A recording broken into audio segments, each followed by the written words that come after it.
What if the war everyone is watching isn't the real war at all? And what if the rising tensions around Iran are only one piece of a much larger strategy? One that stretches far beyond the Middle East, far beyond oil, and deep into the future of global power. Because I'm going to show you something most people completely miss. And once you see it, you won't be able to unsee it. Right now, analysts across the world are trying to answer a simple question. Is a war with Iran coming? But I want you to pause for a second, because that question might be too small. The real question is this. If a war happens, what is it actually for? Related.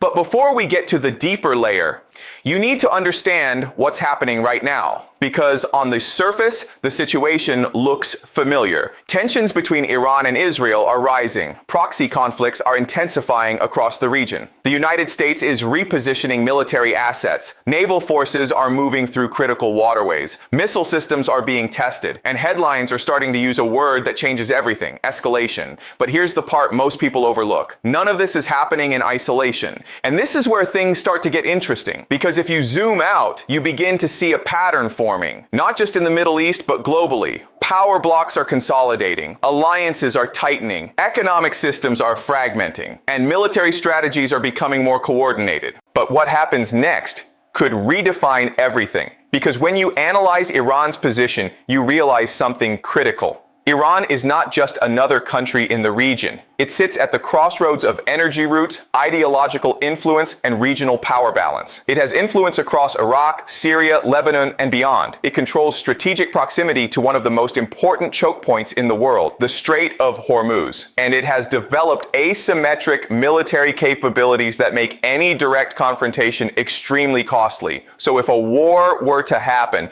it wouldn't be simple, it wouldn't be quick, and it definitely wouldn't stay contained. But this is where Professor Jiang's perspective becomes extremely important, because he suggests that the real story might not be about Iran alone. Instead, it may be about how Iran fits into a much larger geopolitical shift. And this is where I want you to pay very close attention, because the next part changes how you see everything. There are three layers to this situation. The first layer is the visible conflict. Military movements, airstrikes, proxy wars, diplomatic tensions. This is what you see on the news. But the second layer is more subtle. It's about regional dominance, control of influence, shaping the balance of power in the Middle East. And this is where long-term strategies begin to emerge. But the third layer is where things become controversial, because this layer isn't just about geopolitics. It's about ideology, narratives, long-term visions of the future. And this is where you start hearing discussions about concepts like Greater Israel and the rebuilding of the Third Temple. Now, before you jump to conclusions, I want you to slow down, because in geopolitics, perception is just as powerful as reality. These ideas, whether you believe in them or not, exist in the minds of millions of people. They influence political narratives, they shape public opinion, and they can sometimes be used intentionally or unintentionally to justify strategic actions. But here's the key question.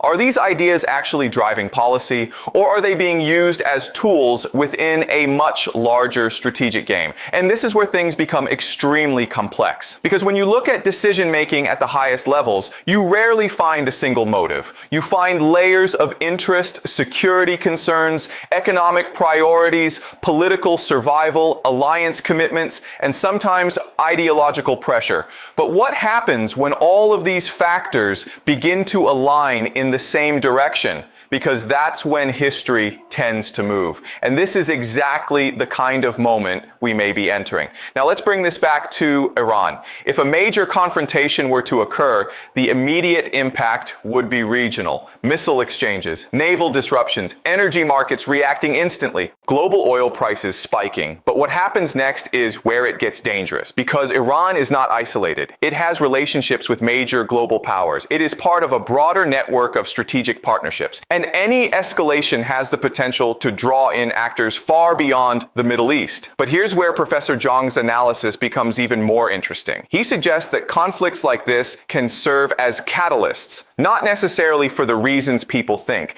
but for shifting the global balance of power. And this is where I want you to think differently. What if the real objective isn't just victory in a regional conflict? What if the objective is to reshape the strategic environment itself? itself. Because historically, major power shifts often happen during periods of crisis. When attention is focused in one place, change happens somewhere else. And this is the part most people never see coming. While the world watches one conflict, another transformation quietly unfolds. But let me take you one step deeper, because the Middle East is not just about geography. It's about energy, control of energy routes, influence over global markets, and leverage in international negotiations. And if those dynamics shift, the impact is global. But this is where the next question becomes critical. Who benefits from instability? And the answer is not as simple as it seems, because in a fragmented world, instability can create opportunities to realign alliances, to weaken adversaries, to accelerate strategic goals. But it can also create risks that spiral out of control. And this is where the next development could change everything. Because if tensions with Iran escalate, you may start to see a chain reaction. Regional actors taking sides, global powers recalculating their positions, economic systems responding under pressure.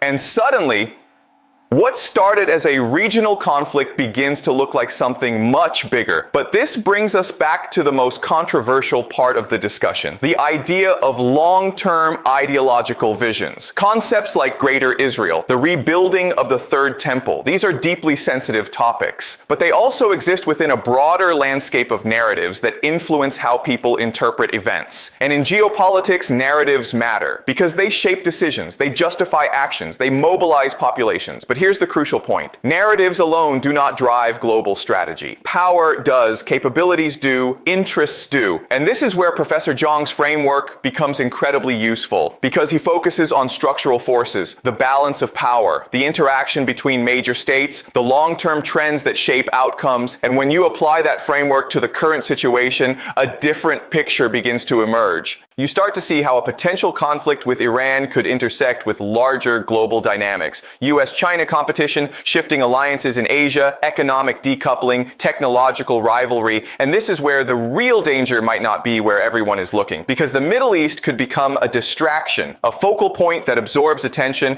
while deeper strategic shifts accelerate elsewhere. But here's the twist. Even if that's true, the consequences of a regional war would still be massive. Energy disruptions alone could affect every economy on the planet. Supply chains would feel the shock. Financial markets would react. Political systems would come under pressure.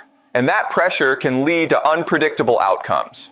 But this leads to another critical insight. Great power competition rarely unfolds in a straight line. It's messy, indirect, full of miscalculations. And sometimes, events spiral in ways no one fully intended. But this is where the timeline becomes important, because over the next 2 to 4 years, multiple factors are converging. Military capabilities are evolving, economic systems are adjusting, political leadership is changing in key countries, and technological competition is accelerating. And when all of these forces interact, the result is uncertainty, high-stakes uncertainty. But now we're approaching the most important part of this entire analysis, because when you step back and connect all the dots, a pattern begins to form. And it's not about a single war. It's about a transition from one global order to another. And Iran may be one of the pressure points where that transition becomes visible. But here's the part that should really make you think. The outcome of this transition may not be decided by a single event. It may be shaped by a series of smaller decisions. Strategic moves, economic adjustments, military positioning, political calculations, each one pushing the system in a certain direction. And over time, those small shifts add up, until suddenly the world looks completely different.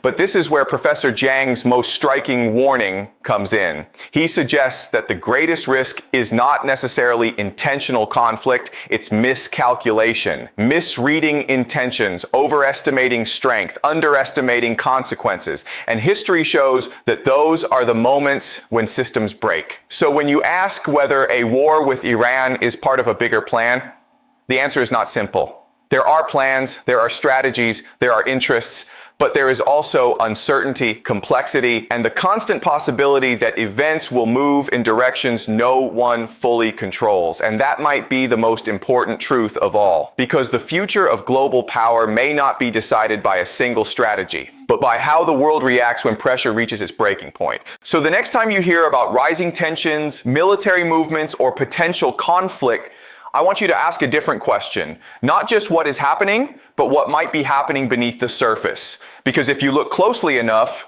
you may realize that the world isn't just heading toward another conflict. It may be quietly moving toward an entirely new era, and the decisions being made right now could determine what that era looks like.